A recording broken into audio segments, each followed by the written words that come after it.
بسم اللہ الرحمن الرحیم۔ حضرت آدم علیہ السلام کے ہمیشہ جڑواں بچے پیدا ہوئے سوائے حضرت شیس علیہ السلام کے۔ حضرت آدم کے یہی نیک و پاک باز بیٹے سرور کائنات آقا دو جہاں حضرت محمد صلی اللہ علیہ وآلہ وسلم کے جد امجد ہیں، جن کو اکیلے پیدا کرنے کا مقصد ہی یہ تھا کہ حضور نبی کریم کے جد امجد کی پیدائش میں کوئی شراکت دار نہ ہو جائے۔ حضرت آدم کی وصیت کے مطابق حضرت شیس علیہ السلام کے ذریعے سلب مصطفیٰ صلی اللہ علیہ وآلہ وسلم پاک بیبیوں میں منتقل ہوتے ہوئے حضرت عبداللہ تک پہنچا۔ امام بہقی حضرت عبداللہ بن عباس سے روایت کرتے ہیں کہ نبی کریم نے فرمایا، میں زمانہ جاہلیت کی کسی برائی سے متولد نہیں ہوا، حتیٰ کہ میں ہمیشہ اسلامی نکاح سے ہی پیدا ہوا۔ اور حضرت سیدنا مولا علی سے مروی ہے کہ حضور علیہ الصلوۃ والسلام نے فرمایا، میں نکاح سے پیدا ہوا ہوں، صفات جاہلیت سے نہیں۔ یہاں تک کہ آدم علیہ السلام سے لے کر اب تک میرے ماں باپ کبھی جاہلیت کے زنا و صفحات کے قریب تک نہیں گئے۔ ایک اور حدیث میں فرمایا، حق تعالیٰ نے مجھے ہمیشہ اسلاب طیبہ سے ارحام طاہرہ مصفہ و معذبہ میں منتقل فرمایا۔ ان میں جب بھی دو قبیلے بنتے تو مجھے بہترین قبیلہ میں رکھا جاتا۔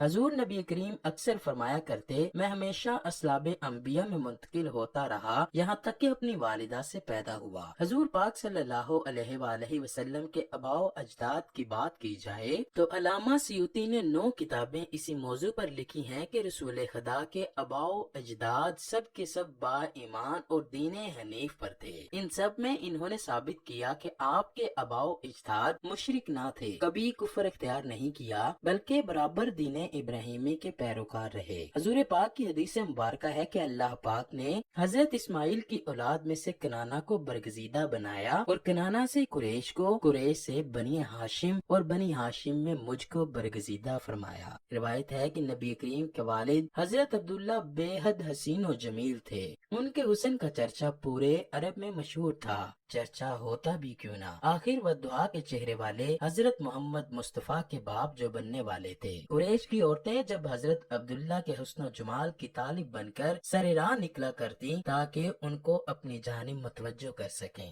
اہل کتاب بعض نشانیوں سے اور علامات سے یہ جان چکے تھے کہ نبی آخر الزمان حضرت محمد کا وجود گرامی حضرت عبداللہ کے سلب میں ودیت ہے، اسی لیے وہ حضرت عبداللہ کی جان کے دشمن ہو گئے۔ اصل میں وہ چاہتے تھے کہ جیسے انہی کے خاندان میں نبی ہوتے آئے ہیں اب بھی ایسا ہی ہو اور آخری نبی بھی انہی کی نسل سے ہو، اس لیے انہوں نے حضرت عبداللہ کو شہید کرنے کا منصوبہ بنایا۔ ایک دن حضرت عبداللہ شکار کے لیے تشریف لے گئے تو اہل کتاب کی ایک بہت بڑی جماعت شام کی جانب سے تلوار سونت کر حضرت عبداللہ کے قتل کے ارادے سے نمودار ہوئی۔ حضور اکرم کی والدہ ماجدہ کے والد حضرت وہب بن مناف بھی جنگل میں موجود تھے۔ انہوں نے دیکھا کہ چند سوار جن کی شکل و صورت اس دنیا کے لوگوں سے مشابہ نہ تھی غیب سے ظاہر ہوئے اور وہ اس حملہ آور گروہ کو حضرت عبداللہ کے آگے سے دور کرنے لگے۔ وہب بن مناف نے گھر آ کر اپنے گھر والوں سے کہا کہ میں چاہتا ہوں کہ اپنی بیٹی آمنہ کے نکاح حضرت عبداللہ بن عبد المطلب سے کر دوں، اور پھر یہ بات اپنے دوستوں کے ذریعے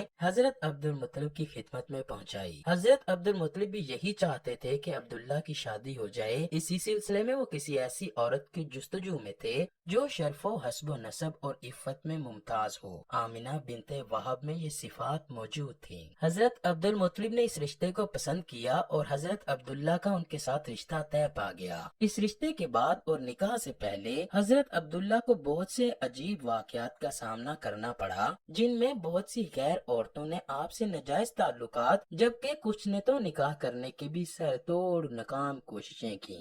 ایک دفعہ خانہ کعبہ کے پاس کھڑی ایک عورت کے پاس سے حضرت عبداللہ گزرے تو وہ ان کا حسن دیکھ کر آپ پر فدا ہو گئی۔ بنی اسد کی یہ عورت آپ کو ڈھونڈتے ڈھونڈتے آپ کے گھر پہنچی اور آپ سے کہنے لگی، میں آپ کو 100 اونٹ تحفے میں دوں گی اگر آپ مجھ سے نکاح کر لیں۔ حضرت عبداللہ نے اس کو صاف انکار کیا۔ مکہ کی ایک خوبصورت عورت جو کاہنہ ہونے کے ساتھ ساتھ تورات اور انجیل کی عالمہ بھی تھی،